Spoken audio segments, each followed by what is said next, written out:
Grand, méchant et pas content de David Ecali et Maureen Poignonnec aux éditions ABC Mélodie.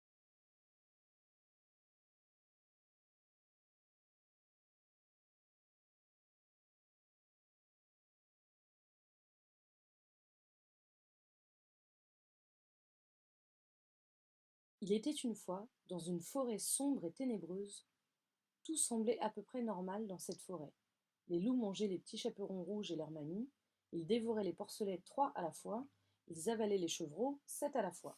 Les ogres, eux, faisaient peur aux touristes qui avaient perdu leur chemin, les sorcières au nez pointu lançaient des sortilèges aux beaux princes en 4x4, les quelques chanceux intrépides qui en réchappaient repartaient avec un souvenir de leur périlleuse aventure.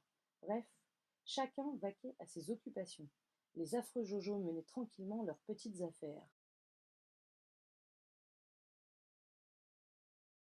Un jour, arriva dans la forêt sombre et ténébreuse une vieille dame qui s'installa sans autorisation dans une maison abandonnée. Cette misérable bicoque avait, paraît-il, appartenu à une famille de nains qui, visiblement, n'était pas très costaud en ménage. Mais notre mamie squatteuse aux joues roses et aux tresses blanches était très motivée. Elle se mit courageusement à l'ouvrage. La maison fut vite remise sur pied. La vieille dame, qui répondait au doux nom de Bergamote, commença à préparer de belles galettes dorées, qui attirèrent vite les curieux et les gourmands. Bientôt, des fêtes entre voisins furent spontanément organisées. Au bout de 2 semaines, la forêt sombre et ténébreuse se métamorphosa. Les arbres s'habillèrent de lampions et de guirlandes clignotantes, les animaux se vêtirent de costumes gais et excentriques, et la musique devint quotidienne pour se prolonger parfois jusque tard dans la nuit, surtout le samedi soir.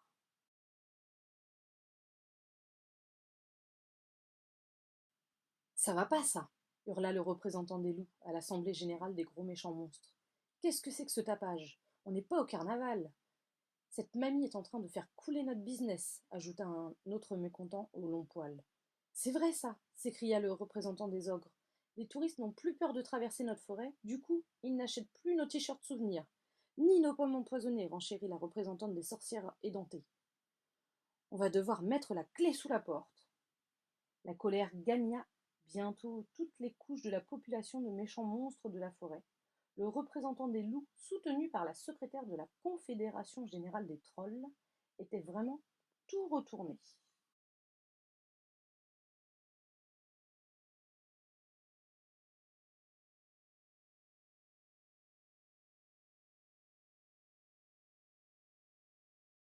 Une grève générale fut votée à l'unanimité. C'était la seule solution pour éviter une véritable crise économique dans la forêt. Sans les sortilèges, les barbecues de cochons et les dégustations de chaperons, le bon équilibre de la forêt était menacé. Malheureusement pour tous ces affreux individus, les gens s'habituent assez vite au changement, surtout quand il s'agit de faire la fête. En l'absence de gros méchants monstres, la forêt s'égaya chaque jour davantage. La plupart des forêts étaient maintenant décorées de guirlandes et de lampions. Des manèges en tout genre firent leur apparition, une vraie fête foraine. En réponse à ce véritable outrage, une grande manifestation fut organisée, avec un service d'ordre bien rodé pour éviter les débordements de groupuscules de trolls un peu trop turbulents. Les loups défilaient en tête du cortège, qui, selon les différents syndicats et associations, dépassait la barre des 50 000 participants. Mais personne ne put vraiment vérifier les chiffres, car ce jour-là, Bergamote avait organisé un concours de quiche très suivi. Le lendemain, le cortège qui avait soi-disant doublé de volume mit le cap sur le village. Mais personne ne put vraiment vérifier le nombre de participants, car ce jour-là, Bergamote avait organisé une fête déguisée vraiment très suivie. Le cortège arriva devant la mairie, mais là non plus, pas un chat, à part celui du boucher. Monsieur le maire, grand amateur de fêtes, était lui aussi à la surprise partie de Bergamote, en compagnie de son épouse. Ça peut plus durer, hurla le loup lors d'une énième réunion. Il faut trouver un moyen de nous débarrasser de cette horrible mamie, ajouta sa collègue. On pourrait appeler la Société de protection des contes de fées, proposa la représentante des sorcières, qui n'avait vraiment plus beaucoup de dents. Et si on lui demandait gentiment de dégager, proposa le représentant des ogres.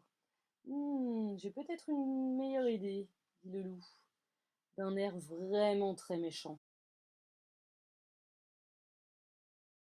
Le jour suivant, un magnifique carrosse citrouille s'arrêta devant la maison de Bergamote, qui venait juste de terminer une séance de tai chi en plein air.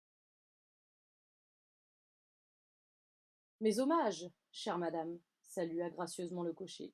Monsieur le maire m'envoie vous chercher pour un concerto de piano dans la salle des spectacles de la mairie.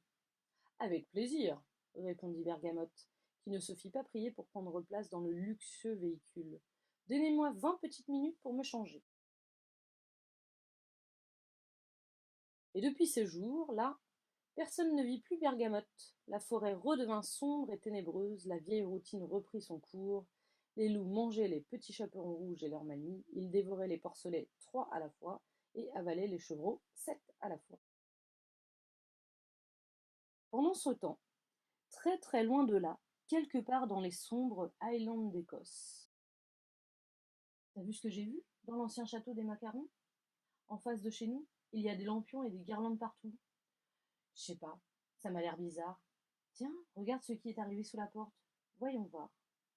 Tiens, une invitation à la fête des voisins.